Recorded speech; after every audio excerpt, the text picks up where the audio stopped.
On Friday, pressure on Peru's government increased as two cabinet ministers resigned following deadly protests that have caused chaos in the country since former President Pedro Castillo's removal from office and arrest last week.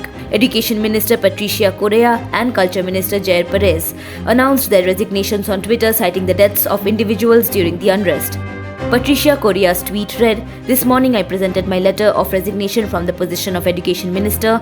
The death of compatriots has no justification. State violence cannot be disproportionate and cause death." On Friday, Peru's Congress also rejected a proposed constitutional reform that would have brought presidential elections forward to December 2023, which is one of the key demands of the protesters. Peru has been through years of political turbulence, with multiple leaders accused of corruption, frequent impeachment attempts, and presidential terms cut short.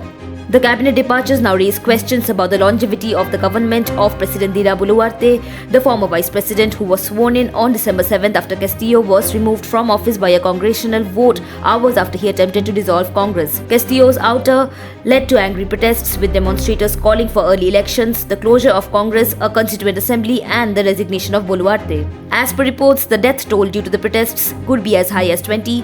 On Thursday, 8 people were killed in clashes between security forces and protesters in Ayacucho, according to local authorities, after a Supreme Court panel ordered an 18-month pre-trial detention for Castillo while he is investigated over charges of rebellion and conspiracy.